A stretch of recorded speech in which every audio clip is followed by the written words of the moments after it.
Ladies and gentlemen, welcome to the first installment of the Hotel Orloff. We're coming to you live from the Groucho Orloff Inspirational Network. On the television, Prince Charles is being coronated as King Charles. So it's a historic morning here on Saturday morning, May the 6th, 2023. I remember a morning much like this when I was 16 years old. I woke up at 4 in the morning and watched this clown marry Lady Di, and that was all a big deal at the time. And Lady Diana was this beautiful woman, and we knew that these would someday be the king and queen. But of course, Lady Di died in mysterious circumstances, and now we've got this kind of evil guy becoming king this morning. I'm not a big fan of King Charles, but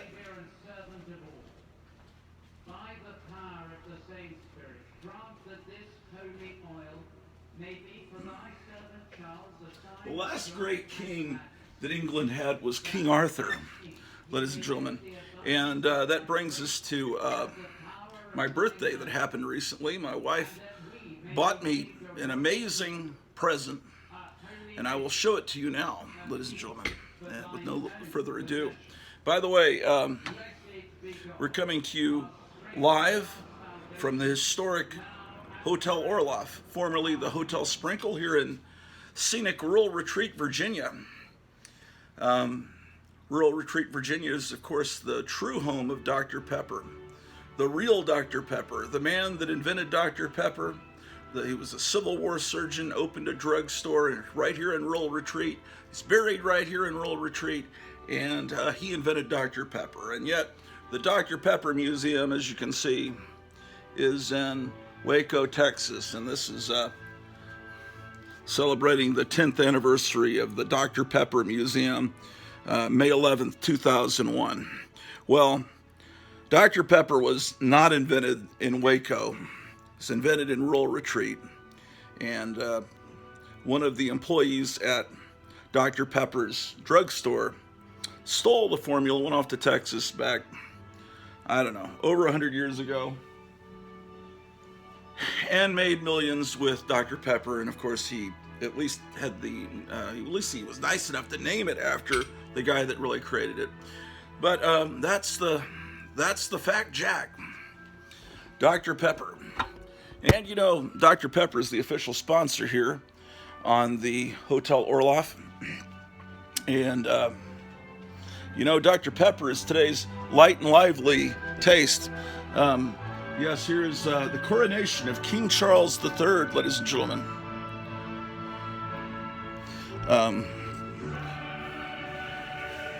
Drusilla the dog is watching the coronation. She's probably the only person here in Rural Retreat that's watching this coronation because nobody cares. Nobody cares. So, yes, indeed, Dr. Pepper is the now drink for the now generation. Okay, so anyway, let me set the stage here for what I'm talking about today. Well, first of all, gosh darn it, this show that you're watching, what we endeavor to do here, good grief, I'm fat. What we endeavor, that I've showed it to you. This is King Arthur's castle.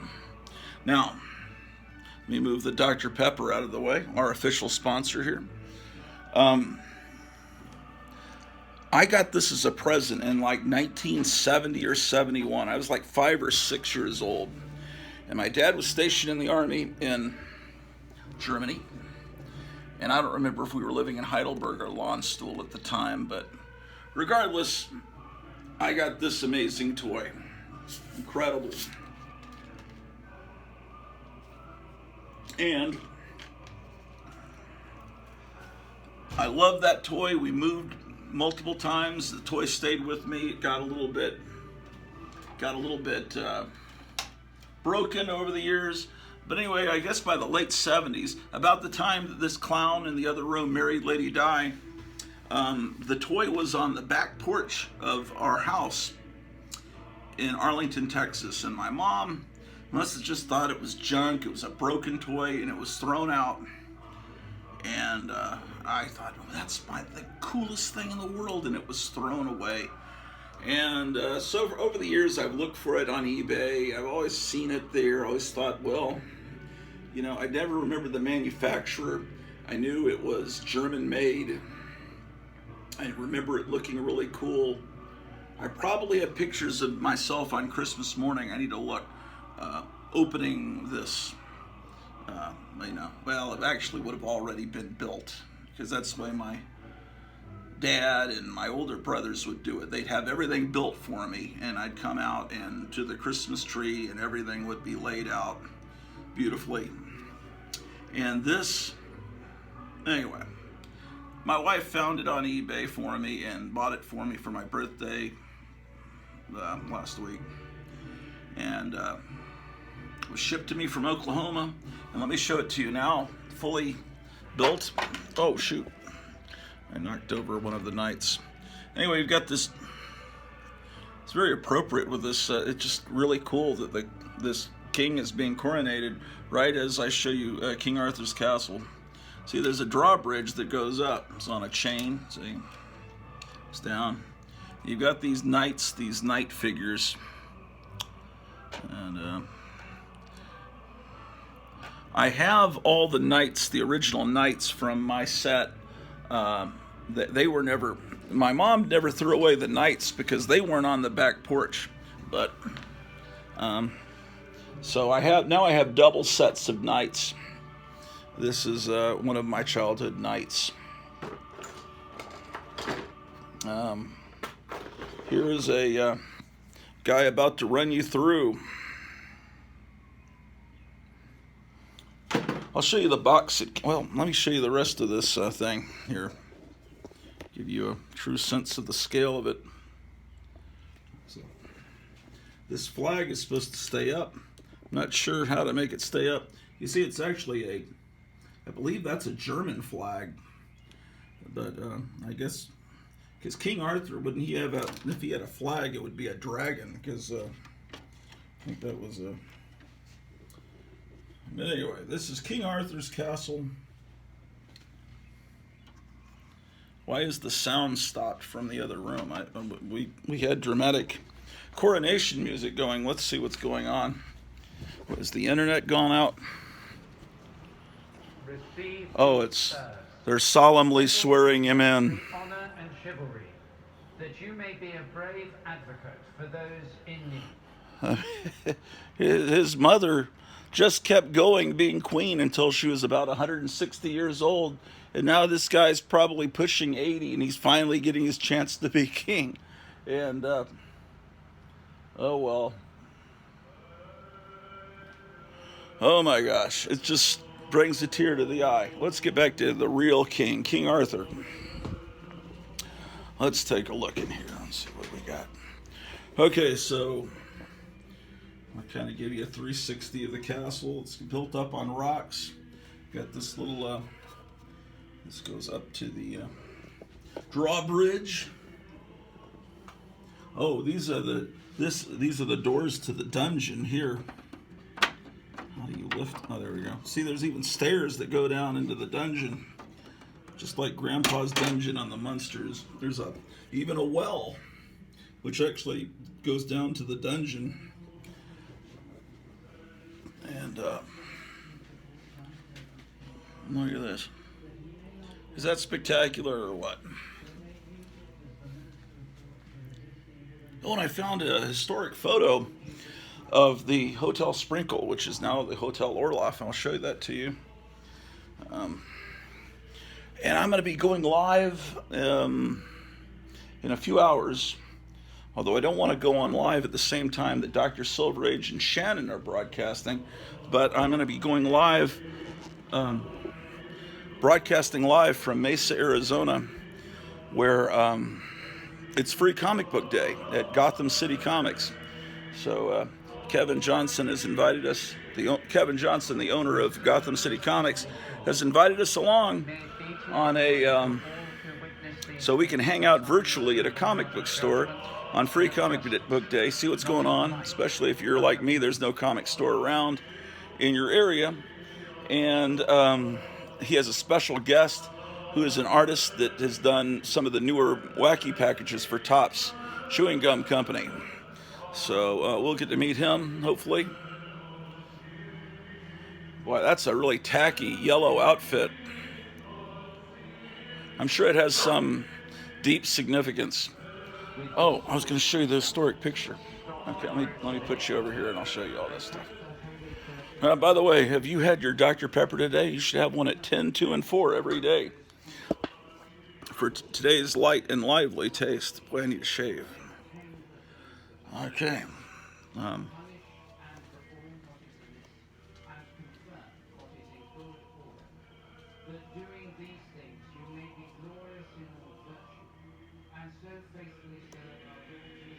This is kind of creepy. Something almost evil about this coronation. The music just, I guess it's medieval sounding, but it sounds a little horrible. This is a picture from around the time of the Civil War of the building that we're standing in. So it's a 4-story building. The basement's kind of like a cave. And now this part has been built onto it. It's now rounded. Anyway, that's the exterior of this house. They also shaved off these windows that extend out. But that is the building we are currently in the 1860s, right about the time of the Civil War. The Hotel Sprinkle.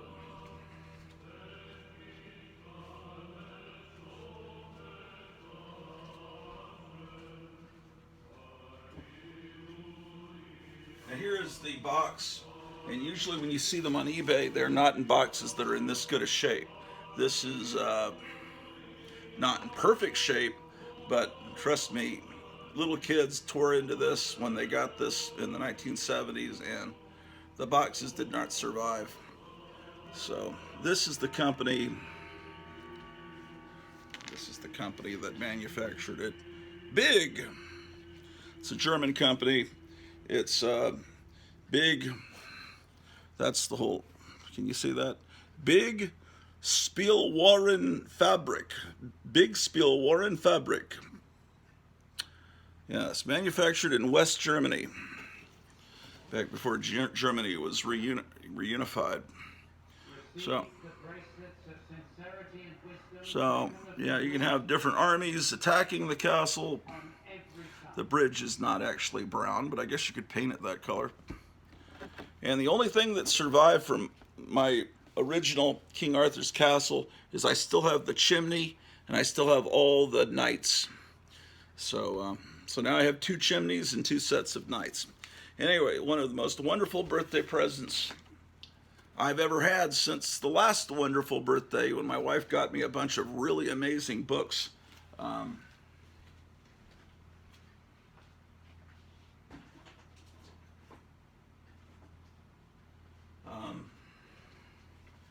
My wife knows me and what I love, and the birthdays are always amazing. So, I was going to move that castle downstairs to the basement. You can come along with me. Uh-oh. They're putting the official, look at that. Well, we saw Guardians of the Galaxy Part 3 last night at the theater. I went to the theater and I was about to pay, and I realized, oh, they only take cash, and I had a debit card. So I had to sprint across the town square and get some cash pulled out and run back because I had 3 minutes to go before the movie started. And I was I am so out of shape. I was just breathing like I was about to pass out. So I need to get on this treadmill here and get some of this fat worked off because I am really out of shape. Okay, what are these people talking about? I don't know. In fact, I'm getting sick of this coronation. Let's put on something entertaining. It's very depressing because this guy is probably completely evil, and I want to have something happy for this wonderful rainy Saturday. Let's see what we could put on to entertain us.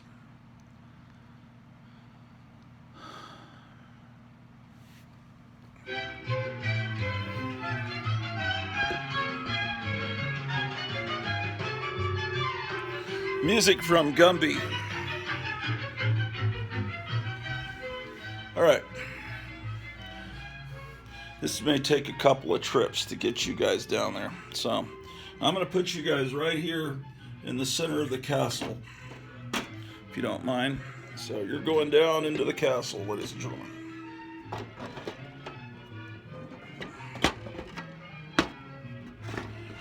Yes, I know I'm wearing a Grinch shirt and it's not Christmas time, but you know, Christmas is right around the corner.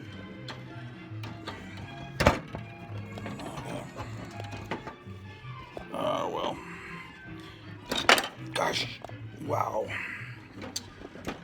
I'm not normally I don't move things while I'm filming myself. So. Okay, so, whoa. Can I transport this without it falling apart is the question, ladies and gentlemen.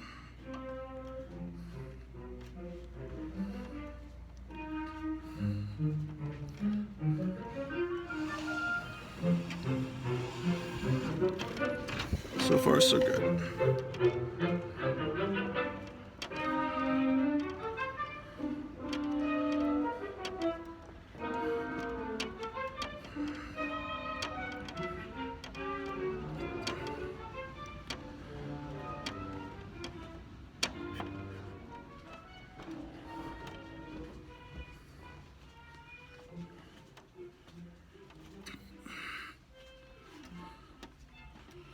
Okay.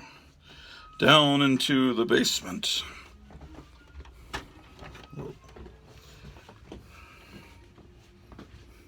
Because I got a bunch of cool toys on display down here. And,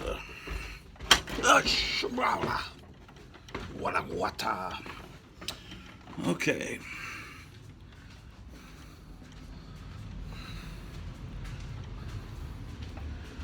Okay, hopefully this will fit in the spot that I cleared off for it. I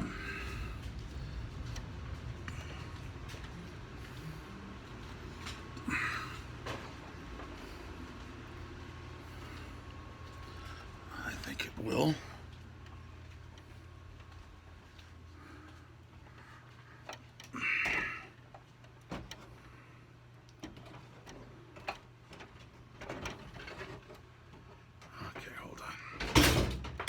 Ooh, that didn't sound good at all.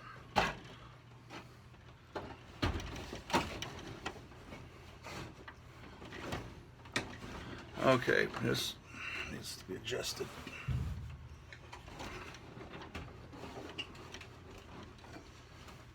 Oh boy. There we go.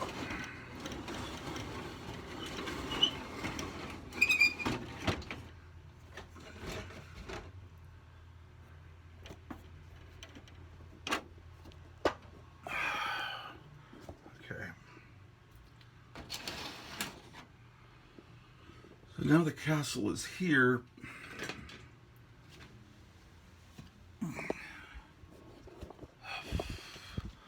Okay. Here's a Rock'em Sock'em Robots castle. This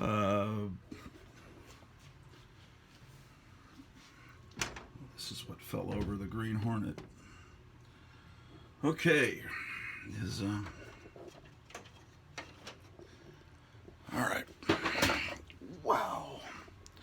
kicking things over.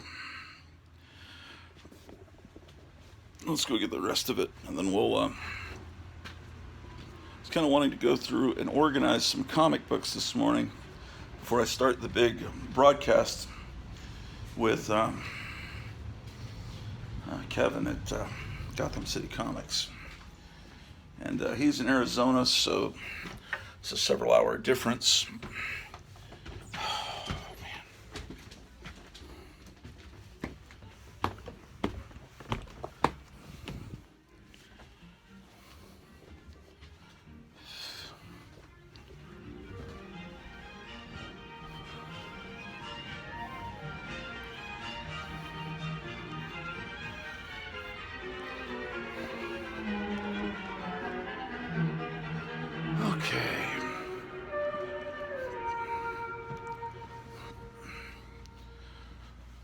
Okay, so let's get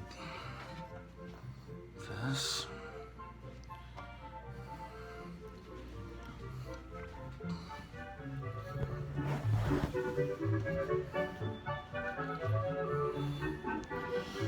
Yes.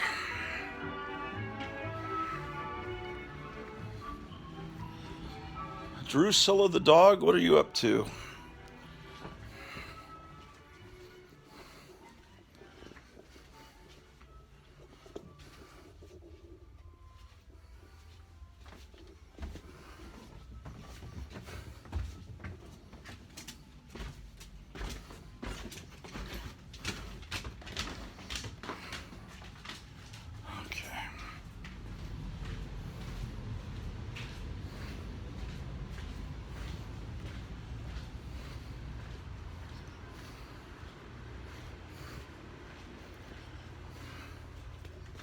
Okay, so we put this here, and then the drawbridge should go like that, and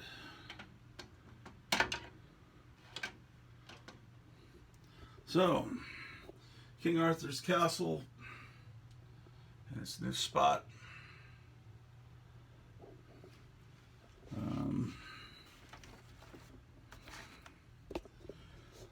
Everything is just I'm still kind of unpacking, so everything is not in its final place. All right. So, okay. All right, that's taken care of.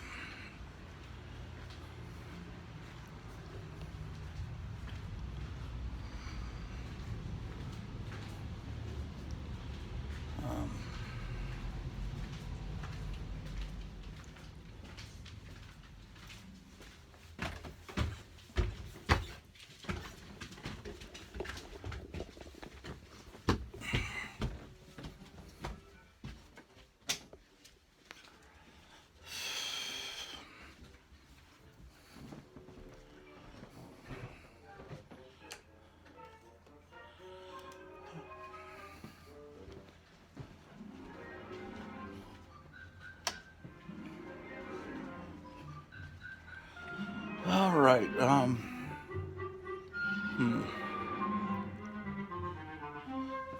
Trying to figure out where we should film.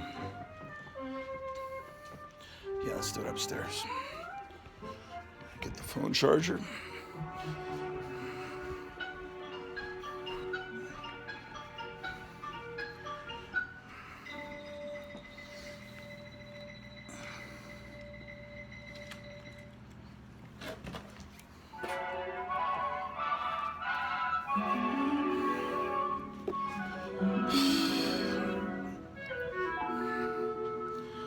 All right. Hold on. Change the music a bit.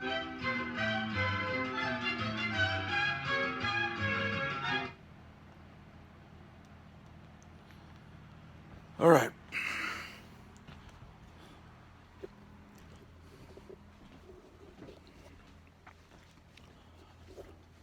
Oh, my drink. Man, I'm getting absent-minded here.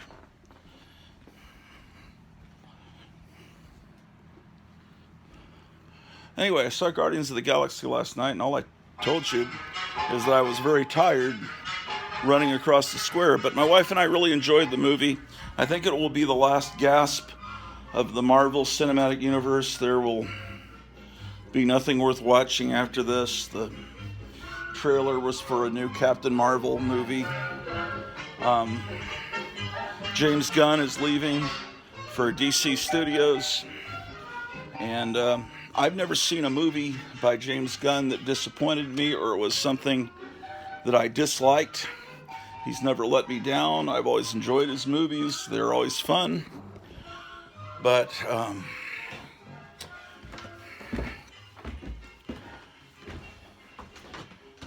Marvel is, of course, foolish to get rid of their major, most iconic characters like Captain America and Iron Man, and then to make the Hulk kind of get rid of the Hulk that we're used to.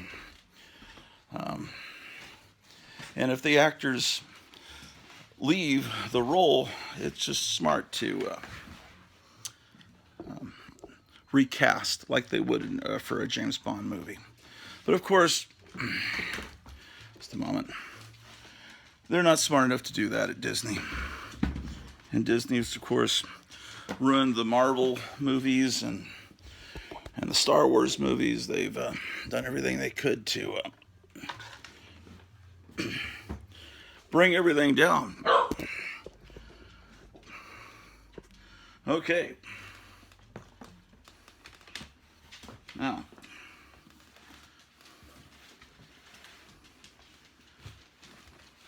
we've got some comic book organizing to do before we do our big live broadcast this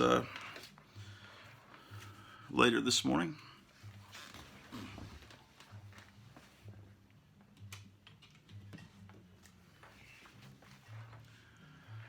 Yeah, the Orloff Network, the Hotel Orloff show is dedicated to preserving American pop culture in all its forms, specifically the toys, the comic books, the movie posters, movies, bubblegum cards, anything that was fun, monster movies. You know, we're really into monsters here. And that's our mission, to preserve American popular culture here. Things that are important to us, like an 8-track by Twiggy, the famous model from the 1960s. Or perhaps a sarcophagus from the G.I. Joe toy line from the 1970s with a mummy intact inside it. All the things that were from your childhood that have been thrown away by parents or mothers, like my King Arthur castle. Although luckily that was about the only thing that I'm aware of that my mother threw away. She never threw away my comic books. A lot of people, they went off into the army or the service and they came back. Their whole collection had been given away to some neighborhood kid. That's a story of a lot of people during the Korean War and Vietnam War. Let's get some light. It's a little bit dark outside because of the fact that it's a rainy day. In fact, I need to pull my car into the garage. There might be some hail later. Not that that could do any more damage to my car.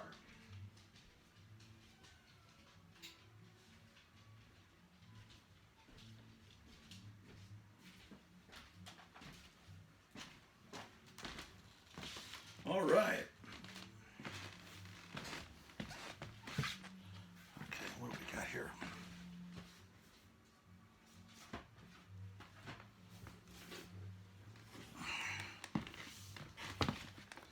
Now, I don't know how much you guys know about comic books and their history, but comic books have basically been around since the 1930s. And originally they reprinted the Sunday funnies from the newspaper. Then they started to have their own stories. What do you need, Drew the dog? You all right? Drew is the dog that lives here in the Hotel Orloff. She got bored with the coronation. No, she didn't. I turned it off, so she can't watch it. Now she's up here bugging us. She's not bugging us. She's a wonderful dog. Okay. I need to get these books in some kind of order here. Okay, so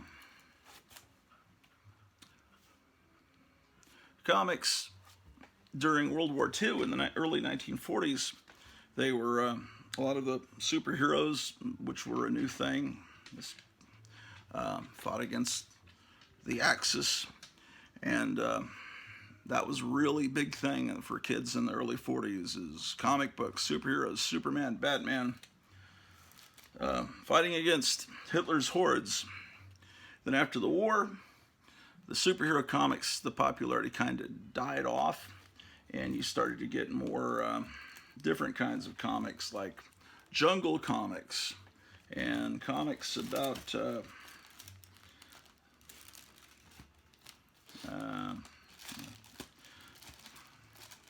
crime and things like that. Early 50s, there were a lot of crime stories that were true crime stories and a lot of horror comics. And then some of the comics started to get a little extreme with the violence, and so they brought in the Comics Code Authority, a self-regulating board, to clean up comics. And then comics kind of were tamed. And then in the late 50s, the superheroes returned. And in the 60s, became huge with the Marvel revolution, with the Fantastic Four and Spider-Man starting in the early 60s. And then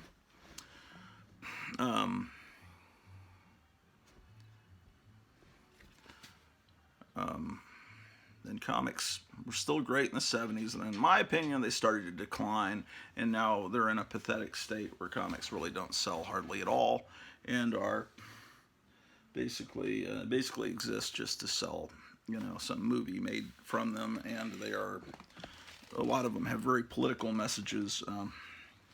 Anyway, I need to get these comics into order here. This is Ghost Rider number. It's not the Ghost Rider that Marvel puts out today. He's more of a Western superhero, kind of like the Lone Ranger. It's beautiful cover art. The cover is miscut. And it's also, that's a manufacturing error. This is a problem due to age. The cover is pretty much separated from the comic. But it's still just a great cover, and it's bright color and everything, and that would look great on a comic book wall at some future date.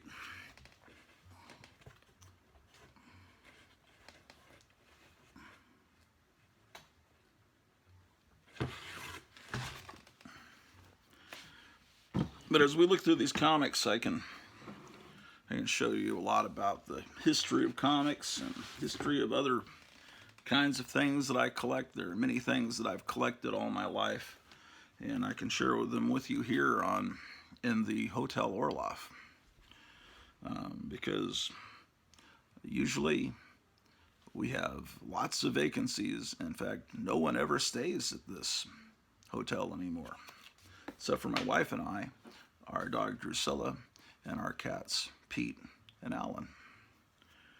But it's still a hotel. Jungle Action. This company, Atlas, would later become Marvel, the Marvel that you guys know that produced Guardians of the Galaxy. Now, Guardians of the Galaxy was never a big comic book, and so James Gunn took it and in many ways improved upon it. And he has a tendency to take obscure characters, like he did with the second Suicide Squad movie. Not the first one was terrible, but the one that James Gunn did, I thought was a lot of fun. It didn't make a lot of money, but that's partly because it came out during the pandemic. Here is DC comic. It's Sergeant Bilko, a TV series, an Army TV series with Phil Silvers, famous comedian. And I was reminded that it's very much like Top Cat, one of my favorite cartoons. But of course, I'm more familiar with Top Cat than I am with Sergeant Bilko just because of when I was born. This was kind of on a few years before I was born, this TV series. But what I'm doing is I'm putting these 10-cent books in special boxes that are wider because comics back then were made wider and they don't fit in a modern comic book box. So I'm having to use these boxes that are really made wider for magazines to fit these books into. The golden age of comics was from around 1938 to, well, people argue, was it the late 40s, and then it became the uranium age or the atomic age when they had all the crime and horror comics, that explosion. And then the Silver Age started in 57, I believe, when the Flash came back as the Flash that we know today, not the Golden Age Flash with the Mercury helmet. DC brought a lot of their Golden Age heroes back in the late 50s, but as a more space age, modern 1950s versions. So they had the same names, but their costumes were a little bit different, and maybe their secret identities were different, and but their powers generally the same. And then Marvel saw that DC was doing that, and they started creating they created the Fantastic Four and Spider-Man and the Avengers and all that. Anyway, these comics are wider, so I'm having to put them in special boxes. So anyway, the way it used to be, the Golden Age was considered to last from the beginning of comics in the late 30s to the beginning of the Silver Age. And then, of course, the Copper Age starts, to me, right as the 1970s start. And that's when I started buying comics, in the early 70s, which was the Copper Age. And then it changes to some other age, which I don't even remember. By the 1980s, the comics, to me, were going downhill. Although there were still a lot of wonderful comics coming out then, you know, what can I say? But let's see what we can find here.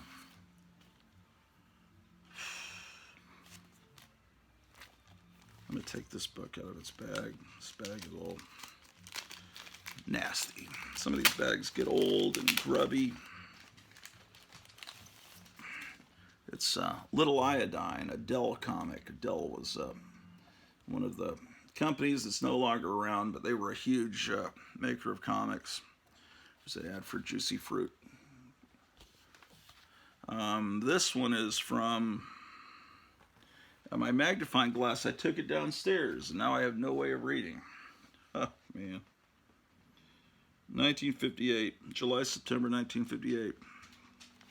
Wow, this big vinyl plastic wallet can be yours free. Back then, plastic was a big deal. Plastic was only invented during World War II in the 1940s. Some people may not realize that. So at that point, something made out of plastic was something cool. Now something made out of plastic, you just figure, oh, it's a piece of junk, right?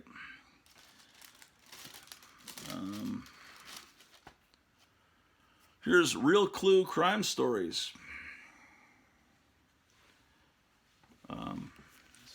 A lot of crime comics came out and horror comics, and there was this psychologist named Dr. Frederick Wertham, this German psychologist that wrote several books about how comic books were bad for kids. They were causing them to become criminals. They'd read these comics, it would cause them to become juvenile delinquents and fight and do all kinds of horrible stuff and wind up in trouble. So the comic book companies, a lot of pressure was put on them, and they tried to clean themselves up.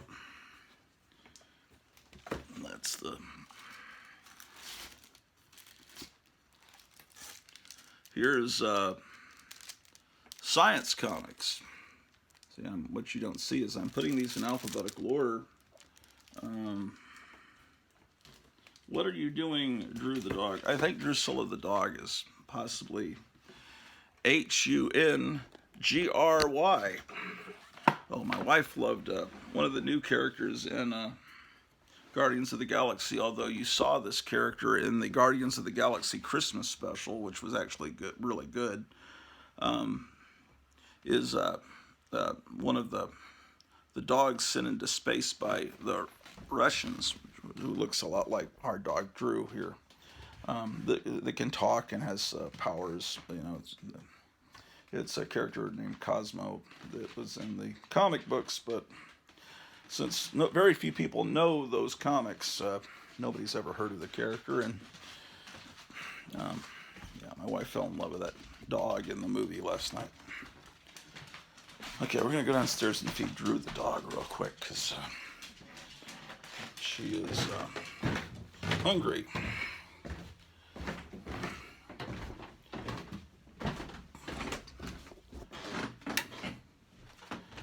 Okay.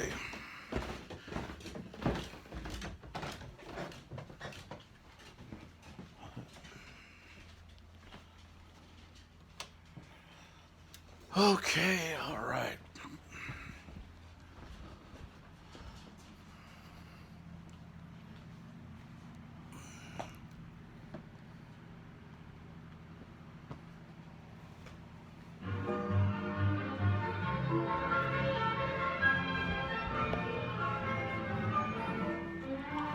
Okay. Oh, she already has food. Oh, man. I thought she was starving.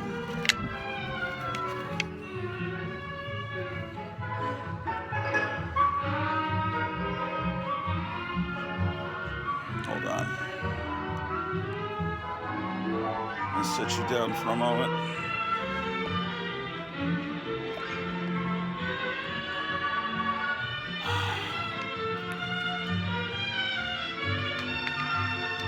Okay, here's the food. Drusilla, come get your food.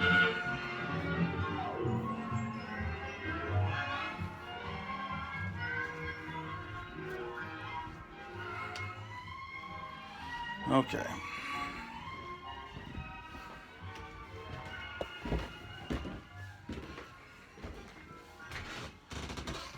Well, I just finished recording an episode of Tomb of Terror for episode 7 for someone that had ordered it in Texas, and I'm going to get that out Monday in the mail.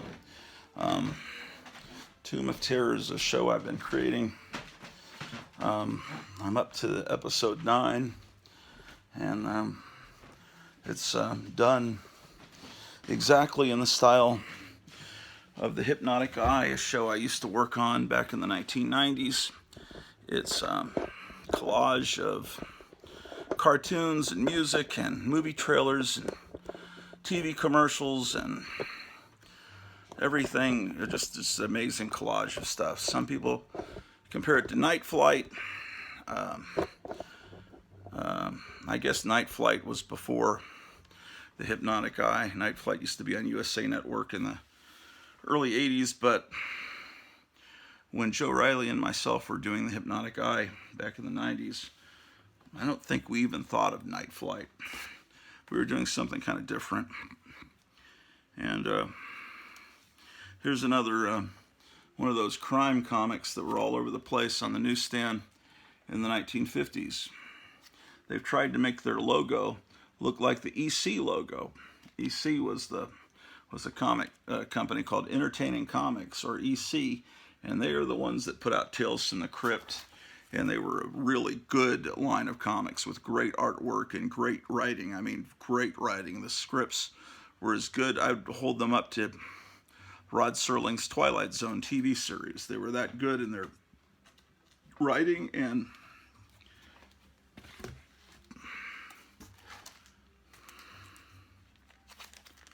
okay, this is from May of 1947. It's number 7 of Toy Town. It has some interior art by L.B. Cole, one of the famous artists from that time period. Toy Town. So that will go under T. Let's get some music going up here too. It just it's a more fun experience when you're organizing your comic books when you got some music playing as well. Here's Tippy Terry, number 11. He's the red-headed tornado. Okay, let's see what we can do here.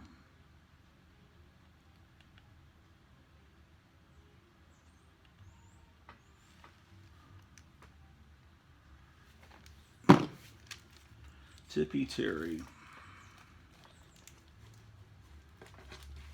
Oh, the sound's not even turned on the TV. Hold on a minute, ladies and gentlemen.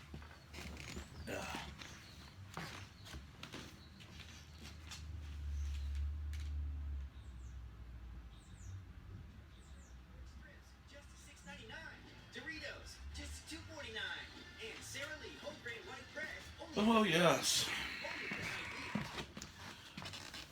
All right.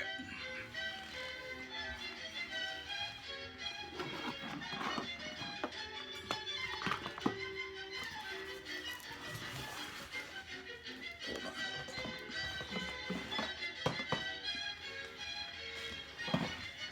So hopefully you're doing great this historic Saturday morning with the coronation of King Charles. It's just amazing. I figured I was gonna like the guy back in the whenever that was, 1981, when he married Lady Di, and it seemed, well, this is gonna be cool, a king and queen.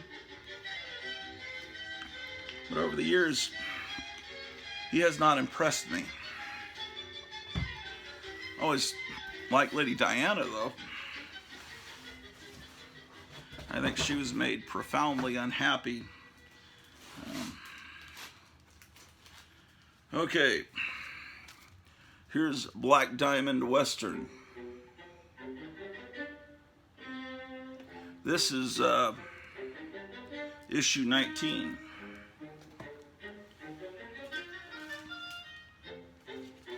Here's issue 20.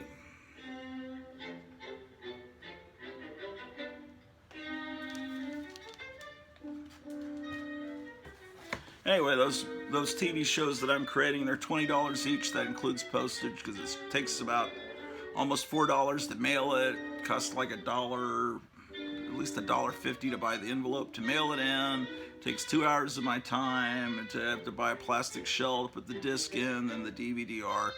So I'm not making that much profit, really, if any.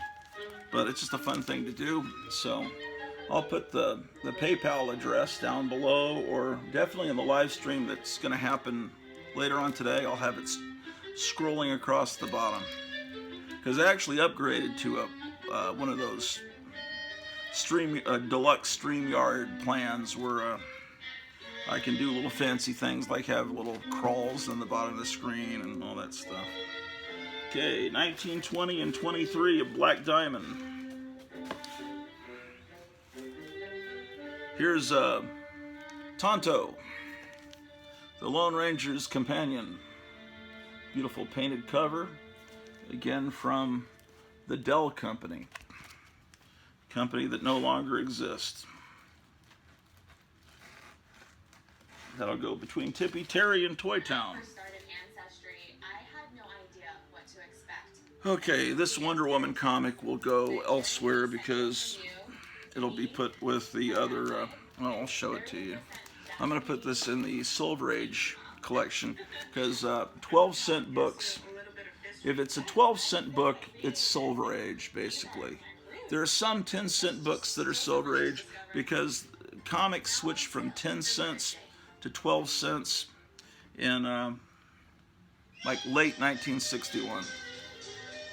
So, Wonder Woman, you go there. Here's these purple covers were done a lot in the 60s, and the problem is when you get older, it's harder for your eyes to read the number, like blue ink against purple. Anyway, that'll go with the Silver Age comics. Indian Fighter number 3. Let's take a look at this. Yeah, my phone doesn't have much memory anymore, and so this show may end in the next 20 minutes. Here's one of those Charles Atlas. That music's way too loud. This music, I'm sorry, this ad is very much in the style of Charles Atlas, but it's Joe Bonomo. Joe Bonomo was a guy that kind of looked a little bit like Vin Diesel, that sold muscle building stuff in comic books. Charles Atlas was the more famous guy, though.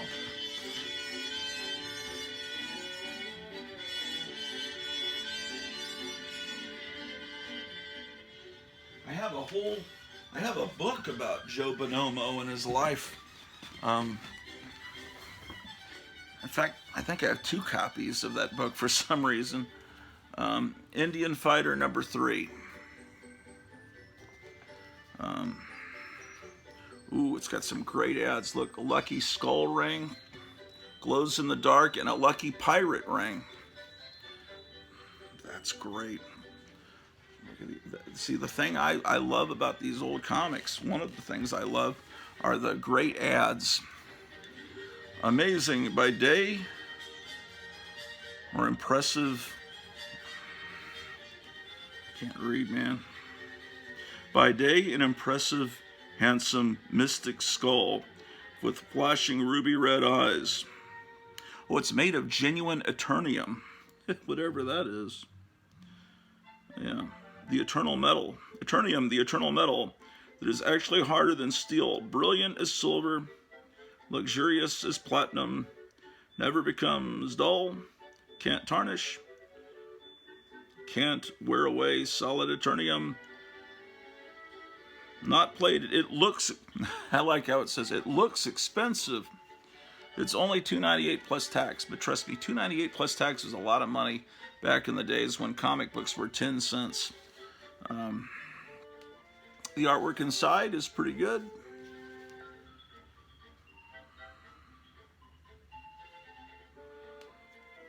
So, I do not, this is, well, it looks like it's not about fighting Indians, it's about an Indian who was a fighter. So, I think that is the whole thing. This guy is the hero. He is an Indian fighter. He is not, I guess he also fights other Indians, possibly. Very pretty. Oh, look at this. Look at this ad. That's pretty great. Indian fighter.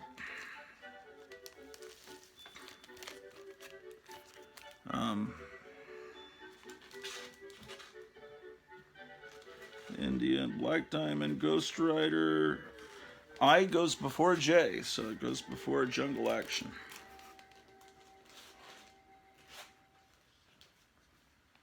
Here's Wild Bill Pecos, the Westerner, from September 1950. They're raising prices on any of their plans.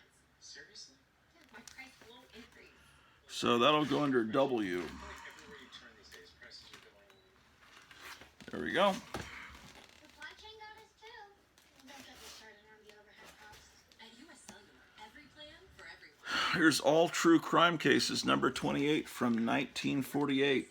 Where every plan is price protected. Some people get these old comics and they send them off, have them encased in plastic permanently, and they rate the condition. But you can see the front and the back cover, but you can never open it up and read it or smell the wonderful aroma of these old comics. Some people think that's really cool. I'm opposed to that.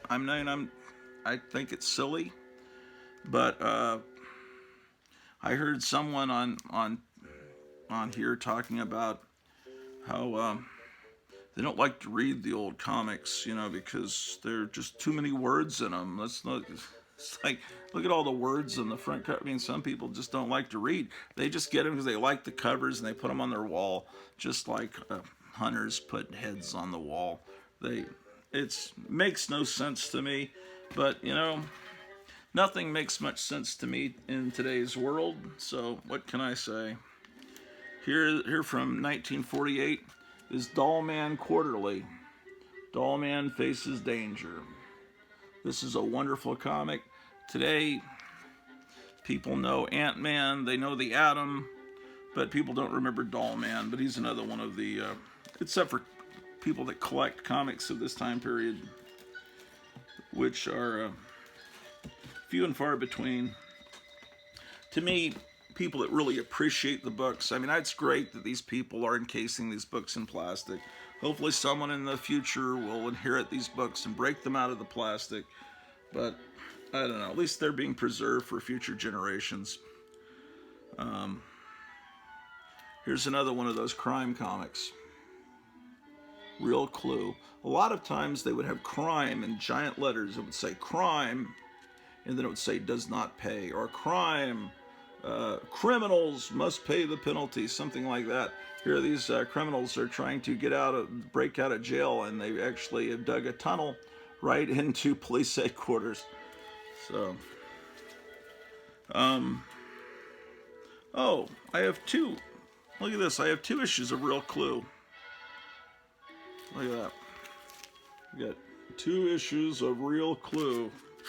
That's great. I'm becoming a big-time Golden Age comic book collector. I'm just kidding. I can't afford to do that. Here is a wonderful comic from the Silver Age, so I'll put that over here to take into the other room. It's GI Combat. Actually, I have the DC War books out. I need to file this. GI Combat. Easy Company's Sergeant Rock teams up with Lieutenant Jeb Stewart in The Wounded Won't Wait. Beautiful cover. So, that goes there.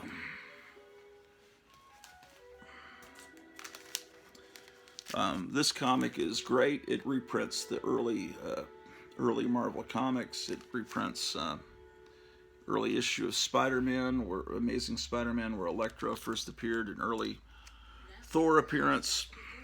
I should do an episode where I show some of the characters that appeared last night in Guardians of the Galaxy 3. Adam Warlock and the High Evolutionary. I could show you the first appearances of those characters. Although Adam Warlock was certainly not portrayed in the majestic way he was in the comic, but most people have never heard of that character before. They've never read that comic book, so it really does, I don't think, would matter to the average person. But I think a lot of people would just be wondering, why is this character even in the movie? Does he do much to advance the plot? But he's there because James Gunn wanted him in the movie, but then I don't think the people that are fans of Adam Warlock are going to be satisfied with how he's portrayed, and people that have never heard of Adam Warlock are going to just wonder, why is he in the movie? So I don't know if he's going to satisfy either camp. I'm not knocking the movie. I really enjoyed it. But I doubt I'll enjoy any future Marvel movies.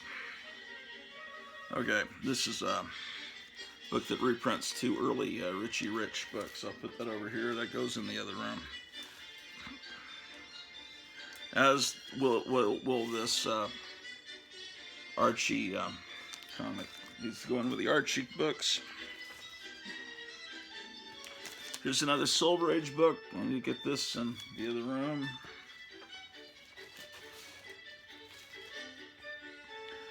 Oh, this thing. Look at this. Roly Poly Comics. This one I love. It's a complete rip-off of the cover of Blue Beetle #1, but it's just fantastic. I love that cover. So that goes between Real Clue and Science. Here is Super Comics featuring Dick Tracy. These are reprints from the Sunday Funnies. So, Super Comics would go after Science. There we go. Whew. Two Gun Kid #3. Two Gun Kid was a Marvel comic. It was done right up through the 70s. I don't think it went into the 80s. But by the time it was the 70s, it was reprints of the older stories. But this is a super early issue of a Marvel Western. Comics were not always just superheroes. There was other genres. Western comics. There were romance comics. There were funny animal comics.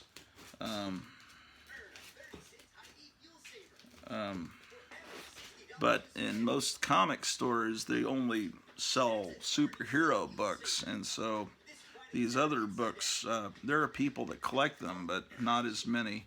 Here's a copy of The Lone Ranger, also from Dell. Let's get that. H-I-J-K, Lone Ranger, all right.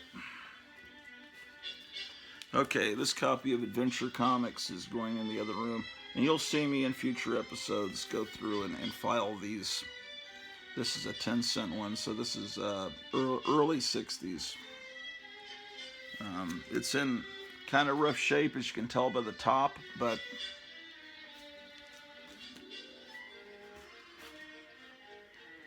here is Wild Western number 11, another... This is the company that would become Marvel. Okay, Wild Western would go under W. After Wild Bill Pecos, Wild Western. Here's Two Gun Western with Kid Colt Outlaw. Number 14.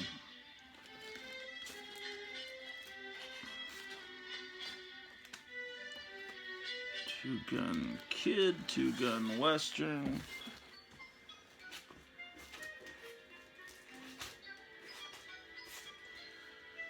It's another issue of Tonto.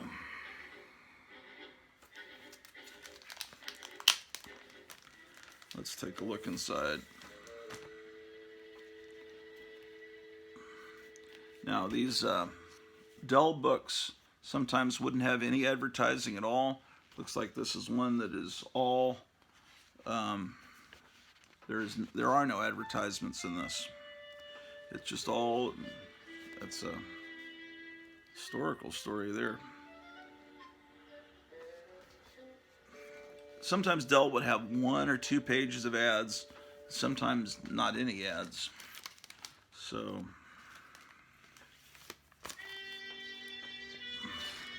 they sold well enough, I guess they didn't need ads. Or they were afraid, possibly they were afraid that the ads were for unsavory products and they didn't want to be associated with them if there was another big government crackdown on comic books. Here's something from the 1970s, The Batman Family.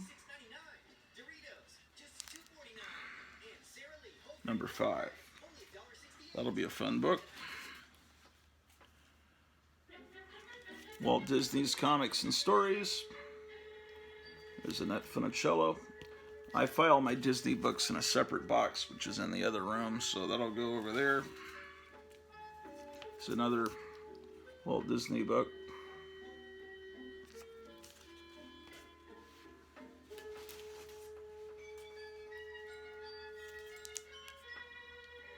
Now there's a way to read the number here that Micah taught me. Okay. All right. See, the last 3 digits here is 712. So I believe it's a 12-cent comic. And I know that 12-cent comics were done in the 1960s. So 712, I believe that means the 12 means December and the 7 will mean 1967. So this comic came out at the end of 1967. Let's see if I am correct. Yeah, December 67. So usually people think, oh, in these gold key comics, this is a gold key, that you have to open it up and find out when it came out and what the issue number is here. Actually, The issue number is still a deal. Yeah, you still have to open it up to know the issue number, but if you want to just know the year and the month, it's right. It's hidden right there in that code. Micah has a channel called Graphic Man here on YouTube.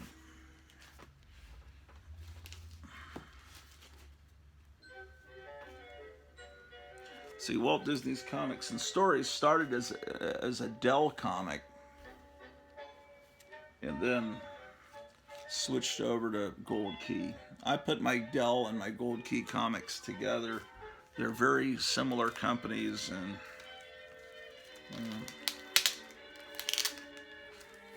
let's open up this book. Look at this. Harmless Daisy, TV Guns of the West. Yeah, this book is in rough shape, but it's still wonderful to have, to appreciate these. Lots of toy guns available.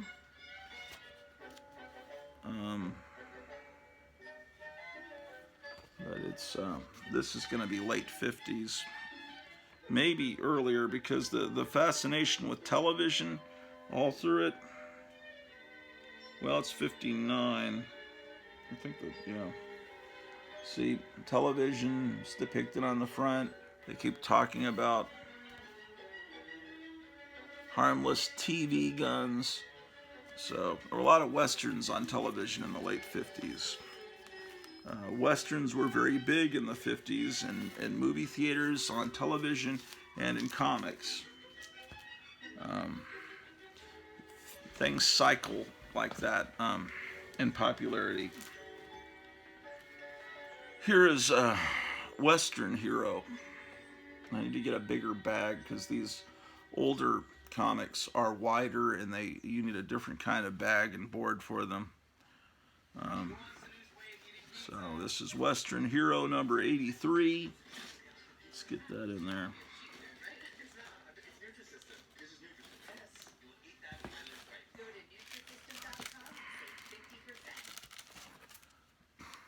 Here's Funny Animals number 33. This is from Fawcett, that also do Captain Marvel, and that's the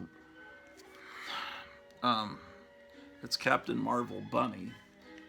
So people today know Captain Marvel as Shazam, but that's the real Captain Marvel. The Marvel stole the name Captain Marvel for a character that they had, and then it's a long story how now the Captain Marvel is that woman in the Marvel movies. And there was a trailer for that new movie, I think I told you last night, and that's something I have absolutely zero interest in seeing. And I never thought there would be a Marvel movie coming out that I wouldn't be there like on the first night, but they just killed my enthusiasm. Here's a Western comic from the early 70s from Marvel. Black Rider, Patchy Kid, and Matt Slade. In the when comics went to 20 cents in the very early 70s, for a while, Marvel had this picture frame window box kind of art where the art was in a frame. And that was an era that I really loved because that's when I was first starting to buy Marvel comics off the stand. I was mainly buying their horror comics at the time. And then later I would discover the superhero comics. But, okay, this would go in the other room. Here's the Phantom.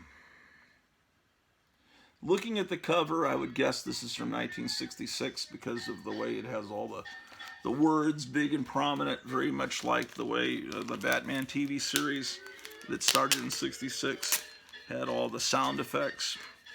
So that is my guess. This Revolutionary War Soldiers ad was on the back cover of a lot of comics.